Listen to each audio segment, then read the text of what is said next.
Hello, everyone, and welcome to D2C Dialogues. Today, we have with us Nitin Vishwas, co-founder of Moonshine Meadery. Their LinkedIn profile goes like this. Moonshine is Asia and India's first craft meadery. We make meads, an alcoholic drink made from honey. Made by fermenting honey, meads are the oldest known fermented beverages and are squarely placed between a beer and wine. If it doesn't ring a bell, think Vikings, Valhalla, Madeira, and Somras. Conceptualized in 2016, Moonshine was established with the single objective of introducing an easy drinking beverage using the finest ingredients and latest brewing technology. Welcome to D2C Dialogues, Nitin. Thank you so much. Thanks for having me here. So Nitin, like everyone, my first question is the similar one. And that is, how did Moonshine Meadery's inception happen? How did you, decided that I want to get into the meadery business? What was that trigger point? What was that pivotal moment? Please share with us. So for us, Moonshine was accident. It wasn't something that we wanted to do. I was flying Munich, Brussels in 2014 and read about meads on an in-flight magazine. And there was a Lufthansa magazine that was carrying an article on London's first meadery. So both Rohan and I are history buffs. So this was sort of history meets mystery. So we started to I took a few pictures on my then BlackBerry and BBM'd it down to Rohan saying, there's something you can work with. So then we reached that stage when by the time I come back to India, we had started to play with the idea of trying to make meads and we started to homebrew this. And then over time, we found ourselves creating a product that was quite, our families used to find it quite interesting and they started to like it. And that was when we said, there may be a business model to it. And that's pretty much, when we start seeing validation from friends and family on multiple occasions, we said, they will not be patronizing us too much. The first time or second time, they generally are nice to you. But by the third time, they'd ask you to stop. So here it was nice to have them come back to us and ask us for making, what we're doing and asking us if there's more. And that's when we realized there may be a business around this. So now that you had got that trigger in that Lufthansa flight, tell us, see, idea is one thing, but taking a decision that this is the business that I want to, get into, and that to a business where, meadery in India was not known as much as it is today. So what triggered that and how did you decide? What were the factors that made you take a call that this is where, I want to spend the rest of my years building this startup and this business?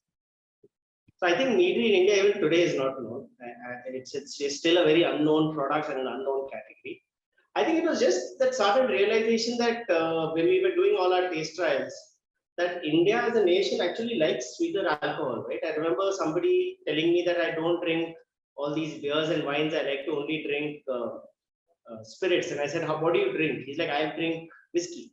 I said, how do you drink it? He's like, with cola. I said, no, that is the truth for most people. We either dilute our spirits with water or soda or colas to reduce the bitterness or increase the effervescence. Or if you look at our beers as well, you'll notice most of our beers, which are strong beers, have a slightly sweeter taste as compared to the mild beers. And same is the case with wines. A lot of people like port wine over regular wine, and that port wine is a sizable, I think, close to 50% of all production of most wineries. So at the end of the day, if you see it, most people are looking for a flavorful experience. And I think all of us who grew up in the, 20 years ago when we started drinking, I remember we didn't like what we had. And when we said it's bitter, I don't like it. And everybody said, if it's bitter, then, keep drinking it, you'll start getting used to it. Now, if you think about it, why should alcohol be an acquired taste? Right? Alcohol can be made to taste well if you take a little care in terms of ingredients and how you make it, and add a little bit of sweetness to it, and it should be tasty. So for us, all these problem statements started to fall in place, and we realized in this country there was a gap when it comes to flavorful beverages, a gap which Bira had spotted first and started to address it, and we decided to sort of jump in on the same bandwagon. So Nitin, can you take us through the transition from a garage brand or a startup to a full-fledged business? So unlike a lot of new age brands, we've not exploded into the market the way I think startups typically do. We've been very careful and very methodical in the way we've approached it. What I'm sitting in is the RCC section of the factory, which is about 25% of the whole factory. So we started in this little RCC shed. There's a shed behind me here, and I'm in the lab. And we got two small tanks of 1,000 liters. We hand insulated it to save some money, and we also went out to designing our own bottling machine with a friend, and fabricated one for 1,20,000. Right, and what the bottling machine we like to refer to her as Dhanno was our bottling machine for almost 18 months, and hand crank labeling machine. So we decided to come up with a minimal viable product before we started to scale. Much like old school thinking, very Marwadi, Sindhi, Gujarati way of looking at business. A huge amount of respect for the erstwhile business communities of India. So we sort of followed on their footsteps. While they're still slightly loss making, I think that is something that we need to change. But otherwise, for us, it was setting up a small viable product, and then slowly and steadily, as money came in, we add more and more tanks. We didn't want to set up a lot of capacity and then hunt for customers. It didn't make sense.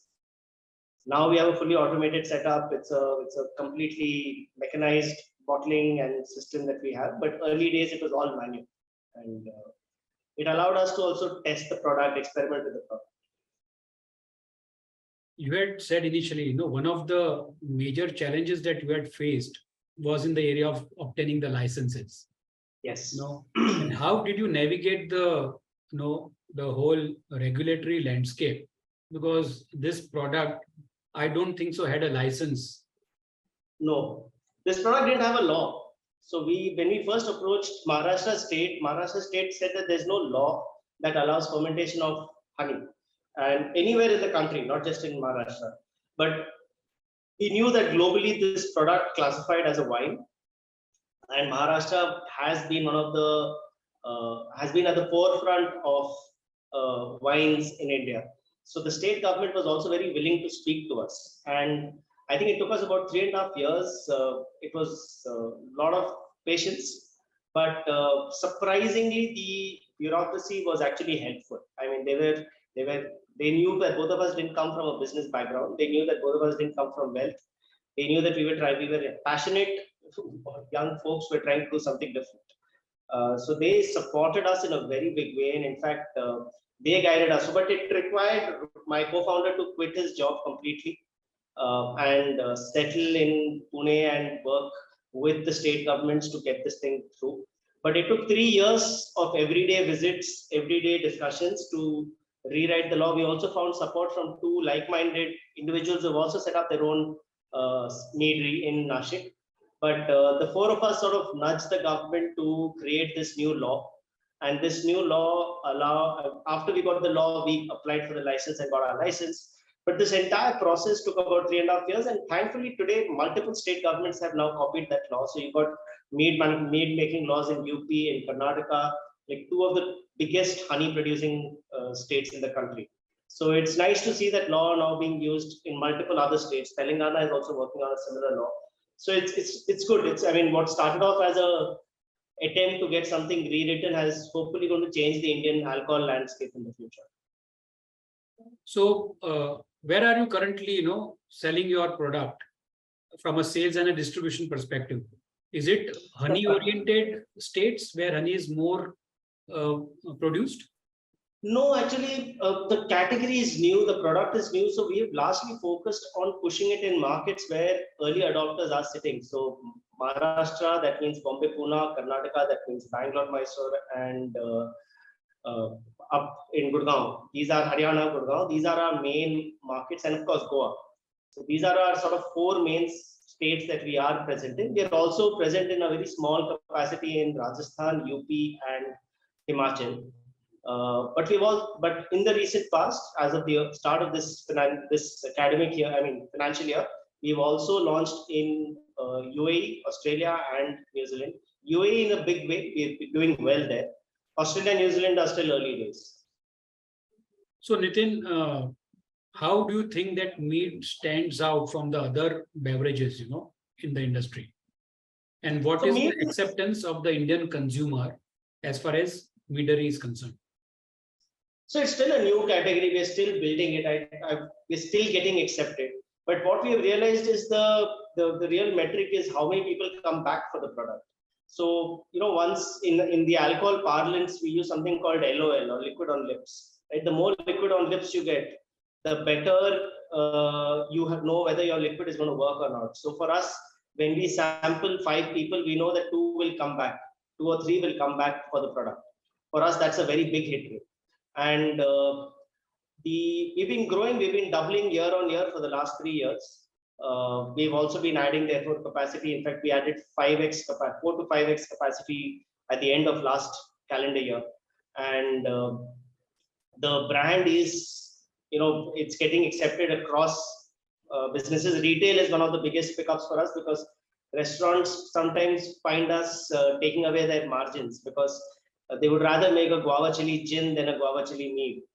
But otherwise, there's a good pickup that's coming from consumers.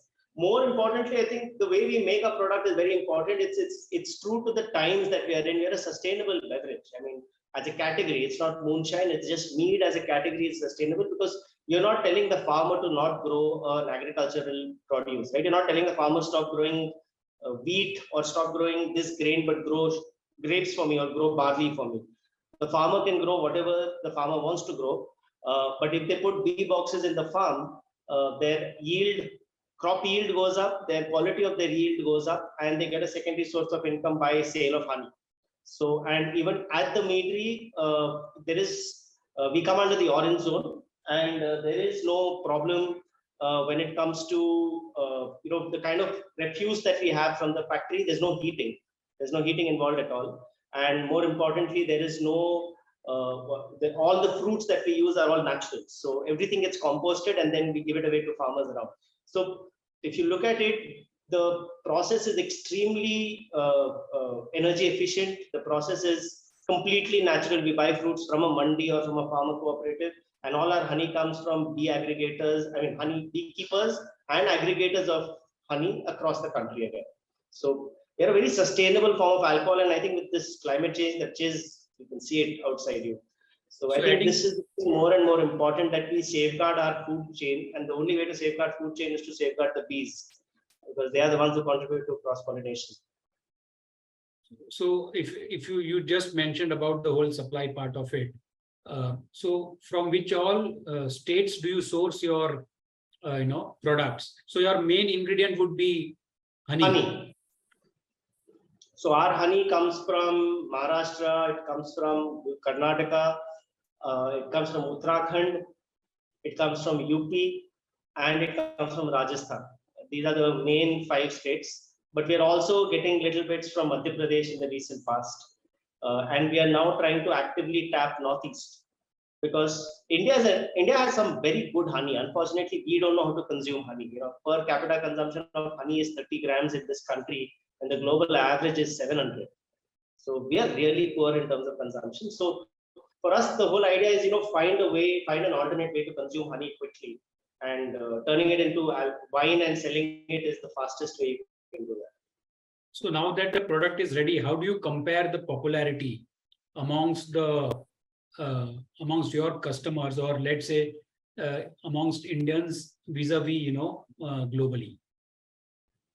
I think mead, it's too early to say that, but from a manufacturer and from as being a co-founder of a brand like Moonshine, I think what's fun is the fact that this is the only white space that we have recently seen globally. There aren't enough meaderies around the world, and within India we are amongst the sizable ones, and that tells you how small we are as a category. I think we have $500 million as a category globally, but we are not really chasing the meat market. We're actually trying to give consumers an alternative to commercial beer, and that has become which is why if you look at our product, it is packaged like a beer. It's 330 ml, and it's low in alcohol, and it's carbonated. So for us, our competition is not mead makers per se. It's actually commercial lagers. That's what we're competing with. So, but what I like is the fact that if there's a restaurant that only sells beer and wine, we end up taking quite a percentage of their alcohol sales. I mean, easily about 25% to 30%, which tells you that the consumers are ready. Just we need to find more avenues to sell. So Nitin, what has been your key marketing strategy or strategies, that has taken Moonshine at this level? See, we are an alcohol brand. We can't do ads. We can't do hoardings. We can't do banners. So what we can do is just old school sampling. Alcohol is a very simple business. It's very cutthroat business, but it's simple. You have to do sampling, and sampling is the only way people will taste your product. Marketing is, like I call it, marketing is in 3 phases. First is to get this to a shop. So you market to the retailer. Then the label needs to do its job. So the label needs to be fun. So you get picked up at the retailer's place. And then the last marketing, which is the most important, is the liquid inside it. Because if the liquid is inside it is good, it will market for itself. You'll come back for the product. So for us, it's marketing at 3 phases. We can get the first 2 right. But if you don't get your liquid right, then you won't have consumers coming back. Repeat sales will not happen. Nitin, how do you plan to, introduce mead to the younger generation of craft beverage enthusiasts, across India? So what's your plan for that? See, like I said, the good part is I think the consumers are ready for it, mainly because they're not like us. I mean, you and I are from an older generation. We were very value conscious. The younger generation, the Gen Z, is very, very product conscious. They're quality conscious people. They're willing to pay that little extra money if they can get something better. And so one part of that pull has already happened just because they are who they are. I think the second part of it is being available where they should be. And the only way we can do that is by participating actively in events that keep happening. Wherever there is a crowd where, for example, Mumbai does something called Little Flea, right? We try and be a part of those little gatherings and put up our own stall. We have a very quirky brand language, which is again something that works. So we love to brand the floor versus anything else. Most people don't like to touch the floor. Ki mera pair brand ke upar chala jayega. We are perfectly okay, but what we do is we keep changing the floor branding every 2-3 weeks. So it's fun. It starts talking to the consumer. And these are little things that that a younger generation likes. The younger generation identifies with it. So we've kept our branding young. What we do is our branding is very colorful. So you can see that you have multiple colors on it, and which is something that nobody sees in alcohol. Alcohol has generally been very sophisticated or very, very base. So to find that little middle path where you become younger by the way you look, is critical for people to see you and find you. And then social media is a tool that everybody uses. That's the fastest way to reach the audience. So, but nothing beats sampling. I mean, all this set aside, it's only when you do events in restaurants, in bars, at large events spaces, that's when you get your product to move. So coming back to the strategy part and funding, have you considered external funding to support the growth of Moonshine Meadery, Nitin? Yes, we have. We have raised about 24 crores since inception. The last round coming very recently. The capital has predominantly been used to set up this entire facility. And then after that, it's been used for different levels of marketing. But we've not tried to raise too much of money. We've literally taken in bits of 2 to 5 crores, 2 to 5 crores. So only the last round we took about 12 crores. The whole idea is to be frugal. The idea is to spend that money to build the brand. And now we have folks like Anthill Capital. We've got Rain Matter that has invested. and we also have Oxano Capital, Super Morpheus, to name a few. What are your plans to introduce new flavors, go to new markets, the growth and the expansion strategy, Nitin? So new flavors is literally the mantra in the factory. So we do a new flavor every few months, and we don't keep the flavor on for too long. We release it and then we stock it out within 3 months, and we'll do something else, and then we'll bring back that flavor only 1 year later. Because for us, we are a function of what is agriculturally available at the mandi. So if you're getting guavas, we will pick up guavas. If you're getting pineapples, we'll pick up pineapples. And the one that we are launching now is this one here. It's called the lemon tea mead.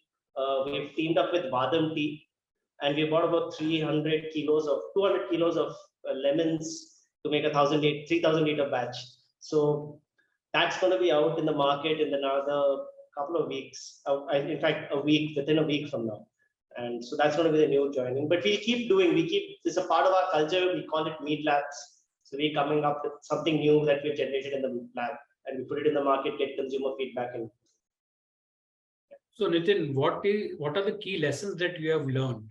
And this would be an advice to the budding entrepreneurs in the beverage industry that you would like to share. Something which they should also avoid or they should take care of. Those few of the key lessons, if you can share. Personally, product test. I mean, beverage is it can be a very expensive market to trial in. Don't try and flood the market and then hope the product moves. Take it slowly. And brand is your only mode. I mean, you cannot play retail trade games all the time. And lastly, physically be on the ground. I've spent hours and days on end standing in a shop to see consumer behavior, to see consumer feedback. And don't think that you got the product right on first go. You will keep changing the product, be open to feedback. But physically, don't put a team to only do this. You should personally, if you're a young entrepreneur, personally get into it. Physically see what the consumers have to say, talk to them, interact with them, because when they find out who you are and the fact that you're standing in the shop and pushing it, you will notice they'll be more candid with you. And that candid information goes a long way. All our liquids get tweaked at least 2 or 3 times before we do a large batch. Just because we need to know when you're scaling up to such a large extent, you cannot afford to fail. So you do smaller lots, do product testing, and then you scale it up to a large batch. I think, and don't underestimate brand, the look and feel, because the new age consumer is very quality conscious, very, very. Looking back at your journey, Nitin, is there anything that you would have done differently? Left my job faster. Oh, okay, left your job faster. It took a little too long to quit. I realized Rohan quit early. I hung around because there's a habit called salary. You every year, every month end, you get that in your account, and it's a very bad habit. So if you ever want to start entrepreneurship, the date was actually day first. It's never after some time. So I wish I had quit about a few months earlier for sure, if not a few years earlier. Sure, Nitin. With this, we go to the last leg of this interview, and this is the rapid fire round. I'll be asking a couple of questions to you, and you can answer it. What's your all-time favorite mead flavor? The one that we are working on right now, the lemon tea mead. What would you convince? How would you convince someone who's never tried mead to give it a shot? I think the way we talk about it, this is the oldest form of alcohol known to man, and this is probably something that nobody in your ancestors has ever tried for a very long time. So, what's the most memorable reaction? What's the most memorable reaction you have seen from a first-time mead taster? It's actually a little more nuanced. I saw somebody coming back this was the first week we launched in Haiko, Hawaii, and somebody came back the following weekend when I was only in the shop selling, with a photograph on their phone saying, "My father bought this last weekend. Do you have another bottle of this?" I think for me, that's something I remember even today. If you had to describe your brand in just 3 words, what would they be?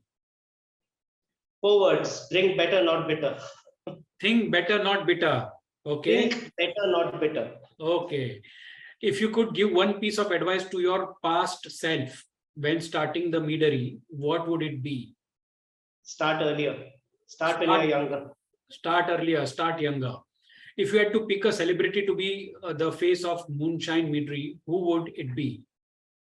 I like what Kalki Kekla actually stands for. I like what she does with Cotton World, and I would love to have her sort of as a brand ambassador. Name a brand you think is your closest competitor. Closest competitor, Bira. Last, what's your personal motto or mantra that keeps you motivated as a Meadery founder? I think it's very exciting to know that you are you're directly influencing the life of 55 people under you, and you're also influencing the life of countless beekeepers around the country by purchasing their honey. And we hope we can grow more and consume more honey just so that they have a livelihood. The last question from my side is, in numbers, if you can tell us, Nitin, 5 years down the line, where do you see Moonshine Meadery? I think 5 years down the line, Sula has already set a very nice goal for us. I think 5 years down the line, we would at least like to be 50% of what Sula's revenues are, and actively be a sizable craft brand, profitable craft brand in this country. I think there's room for smaller craft brands. I think we'll hopefully be one of the first few. Thank you, Nitin Vishwas, co-founder and CEO Moonshine Meadery. Thanks for talking to us at D2C Dialogues. Thank you so much for having me, Hitesh. Thank you.